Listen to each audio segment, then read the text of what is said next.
Hi cricket lovers. ఈ year CSK and RR trade తర్వాత first మ్యాచ్లోనే టూ టీమ్స్ తలబడబోతున్నాయి. సో శాంసన్ అండ్ జడేజా వాళ్ళ ప్రీవియస్ టీమ్స్కి ఆపోనెంట్గా ఎలా పర్ఫామ్ చేస్తారు? ఇప్పటికే సిఎస్కే మేనేజ్మెంట్ కన్ఫర్మ్ చేసేసింది ధోని ఫస్ట్ 2 వీక్స్ ఐపీఎల్కి అనవైలబుల్ అని. సో ధోని అనవైలబిలిటీ సిఎస్కే టీంకి రాసా, లేకపోతే వాళ్ళ కాంబినేషన్ సెట్ అవ్వడానికి ఇదే మంచి ఛాన్సా? అలాగే నాథన్ ఎల్లిస్ రీప్లేస్మెంట్ అయిన స్పెన్సర్ జాన్సన్ కూడా ఫస్ట్ 6 to 7 మ్యాచెస్ మిస్ అవుతాడు. అండ్ బ్రీవియస్ కూడా ఇంజూరీ నుండి రీహాబ్ అవుతున్నాడు. So first 2 to 3 matches miss అవుతాడని స్టీఫెన్ ఫ్లెమింగ్ కన్ఫర్మ్ చేశాడు. మరో side Riyan Parag first time రాజస్థాన్కి ఫుల్ టైం కెప్టెన్గా చేస్తున్నాడు. సో రియాన్ పరాగ్ ముందున్న ఛాలెంజెస్ ఏంటి? And both teams playing 12, pitch condition and ఎవరు మ్యాచ్ విన్ అవ్వడానికి ఎక్కువ ఛాన్సెస్ ఉన్నాయి. ఫుల్ మ్యాచ్ ప్రివ్యూ చూసుకుందాం. వీడియోని స్కిప్ చేయకుండా ఎండ్ వరకు చూడడానికి ట్రై చేయండి. ముందుగా match details and pitch report చూసుకుంటే మండే ఈవినింగ్ 7:30 PM మ్యాచ్ గువాహతిలోని బార్స్పరా క్రికెట్ స్టేడియంలో జరగబోతుంది. పిచ్ కండిషన్ చూస్తే గువాహతి పిచ్ షార్ట్ బౌండరీస్తో బ్యాటింగ్ ఫ్రెండ్లీ అని చెప్పొచ్చు. ఇంపార్టెంట్లీ పిచ్లో గుడ్ బౌన్స్ అండ్ పేస్ ఉండటం వల్ల ఇన్నింగ్ స్టార్టింగ్లో బ్యాట్స్మెన్ ఫ్రీగా షాట్స్ ఆడొచ్చు. కానీ మ్యాచ్ ప్రోగ్రెస్ అవుతుంటే పిచ్ త్రో అయ్యే ఛాన్సెస్ అయితే ఉన్నాయి. బట్ స్టిల్ బ్యాటింగ్కి ఫేవరబుల్గానే ఉంటుంది. సో నియర్ టు 200 స్కోర్ అయితే ఎక్స్పెక్ట్ చేయొచ్చు. బట్ మ్యాచ్ ప్రోగ్రెస్ అవుతుంటే పిచ్ స్లో అవుతుంది కాబట్టి బౌలర్ స్ట్రాటజిక్గా బౌలింగ్ వేస్తే బ్యాట్స్మెన్ని రిస్ట్రిక్ట్ చేయొచ్చు. ఇక గ్రౌండ్ T20 స్టాట్స్ చూసుకుంటే టోటల్ 8 మ్యాచెస్ ఆడితే బ్యాటింగ్ ఫస్ట్ చేసిన టీం 3 మ్యాచెస్ గెలిస్తే చేజింగ్ చేసిన టీం 4 మ్యాచెస్ గెలిచింది అండ్ ఒక match no result. So almost stats equal ఉన్నాయి కాబట్టి టాస్ కంటే కూడా ఏ టీం 40 ఓవర్స్ బాగా పర్ఫామ్ చేస్తే వాళ్ళకి గెలిచే ఛాన్సెస్ ఉన్నాయి.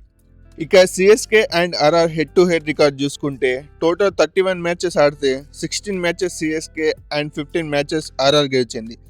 సో ఆల్మోస్ట్ టూ టీమ్స్కి ఈక్వల్ రైవల్రీయే ఉంది. బట్ లాస్ట్ 10 మ్యాచెస్ ఫామ్ చూసుకుంటే మాత్రం టోటల్గా 8 విన్స్తో రాజస్థాన్ రాయల్స్ సిఎస్కేని డామినేట్ చేసింది. సో మరి ఈ మ్యాచ్లో కూడా రాజస్థాన్ మళ్ళీ సిఎస్కేని డామినేట్ చేస్తుందా, లేక సిఎస్కే గెలిచి విన్నింగ్తో సీజన్ స్టార్ట్ చేస్తుందా చూద్దాం. ముందుగా రాజస్థాన్ రాయల్స్ టీమ్ అనాలిసిస్ చూస్తే Jadeja and Sam Curran trade తర్వాత lower order and spin department కొంచెం సెటిల్ అయిందని చెప్పొచ్చు. ఈవెన్ దో శామ్ కరన్ లేకున్నా అతని replacement Dasun Shanaka and Donovan Ferreira, Dhruv Jurel and జడేజాతో ఫినిషింగ్ స్ట్రాంగ్గా ఉంది. అండ్ ఓపెనర్స్గా 2 young and aggressive openers Vaibhav and Jaiswal ఇద్దరు మంచి ఫామ్లో ఉన్నారు. ఓపెనర్స్ ఇద్దరు పవర్ ప్లేలో అవుట్ అవ్వకపోతే మ్యాచ్ని వన్ సైడ్ చేసే ఛాన్సెస్ కూడా ఉన్నాయి. ఇక నెంబర్ 3లో కెప్టెన్ రియాన్ పరాగ్ బ్యాటింగ్ వస్తాడు. So captaincy and number 3 batting position ఎలా రాణిస్తాడు అనేది బిగ్ క్వశ్చన్. అండ్ నెంబర్ 4లో హెట్మేయర్ వచ్చే ఛాన్సెస్ ఉన్నాయి. లాస్ట్ ఫ్యూ మంత్స్ నుండి అండ్ T20 వరల్డ్ కప్లో కూడా హెట్మేయర్ మంచి ఫామ్లో ఉన్నాడు. సో అదే ఫామ్ని కనుక కంటిన్యూ చేస్తే ఆర్ఆర్కి మిడిల్ ఓవర్స్లో బాగా హెల్ప్ అవుద్ది. ఇక బౌలర్స్ విషయానికి వస్తే స్పిన్ డిపార్ట్మెంట్లో జడేజా అండ్ రవి బిష్నాయ్ స్ట్రేట్గా ప్లేయింగ్ లెవెల్లో ఉంటారు. Mainly last year Ravi Bishnoi బౌలింగ్లో అంతగా రాణించలేదు. ఎల్ఎస్జీ రవి బిష్నాయ్ని రిలీజ్ చేశాక ఈ ఇయర్ అతను బౌలింగ్లో ప్రూవ్ చేసుకోవాల్సి ఉంది. ఇంకో సైడ్ భారీ అమౌంట్తో సిఎస్కే నుండి జడేజా ట్రేడ్ అయ్యాక ఆర్ఆర్కి ఎంతవరకు రాణిస్తాడో చూడాలి. And Guwahati pitch spin friendly కాబట్టి మ్యాచ్లో జడేజా అండ్ రవి బిష్నాయ్ల రోల్ చాలా ఇంపార్టెంట్. ఇక పేస్ డిపార్ట్మెంట్లో చూసుకుంటే England speedster Jofra Archer and South African pacer Nandre Burger, Sandeep Sharma, Tushar పాండ్యాలతో బాగానే ఉంది.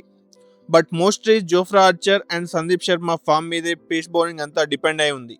ఇక రాజస్థాన్ రాయల్స్ ప్రాబబుల్ 12 చూసుకుంటే ఓపెనర్స్గా వైభవ్ అండ్ జైస్వాల్, నెంబర్ 3లో రియాన్ పరాగ్, నెంబర్ 4లో హెట్మేయర్, నెంబర్ 5లో ధ్రువ్ జూరెల్, నెంబర్ 6లో Donovan Ferreira or Dasun Shanaka, number 7లో జడేజా, నెంబర్ 8లో రవి బిష్నాయ్, నెంబర్ 9లో జోఫ్రా ఆర్చర్, నెంబర్ 10లో సందీప్ శర్మ, నెంబర్ 11లో తుషార్ దేశ్పాండే అండ్ ఇంపాక్ట్ ప్లేయర్గా Adam Milne or Nandre Burger or Dasun Shanaka రావచ్చు.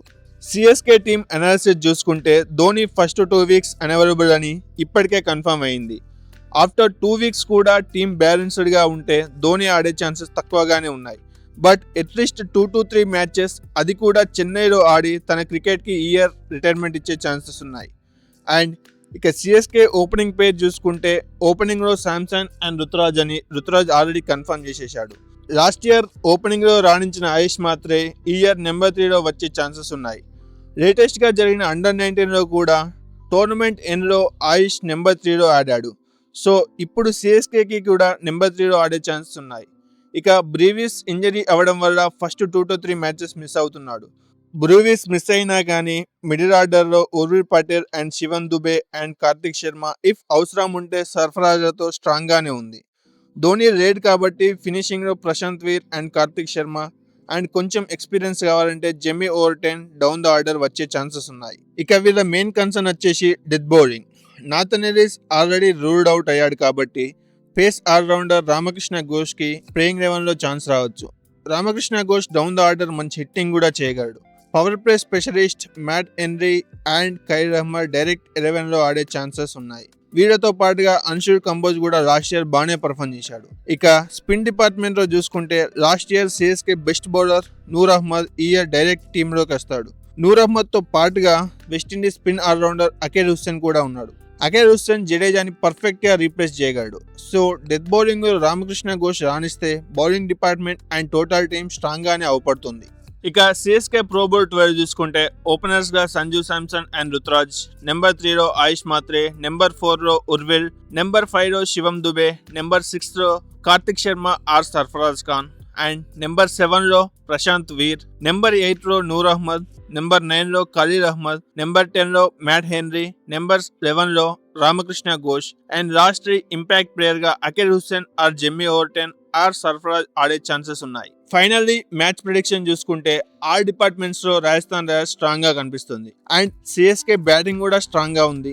వాళ్ళకి ఉన్న ఒకే ఒక కన్సర్న్ వచ్చేసి death bowling. CSK death bowling set చేసుకోగలిగితే neck to neck match expect చేయొచ్చు. సిఎస్కే టోటల్ యంగ్ బ్లడ్తో అగ్రెసివ్గా ఉంది. సో నేనైతే సిఎస్కే గెలుస్తుంది అనుకుంటున్నాను. మరి మీరెవరు గెలుస్తారు అనుకుంటున్నారు అండ్ ఏ టీం ఎంత స్కోర్ చేస్తారో కామెంట్ చేయండి and like, share and subscribe to the channel.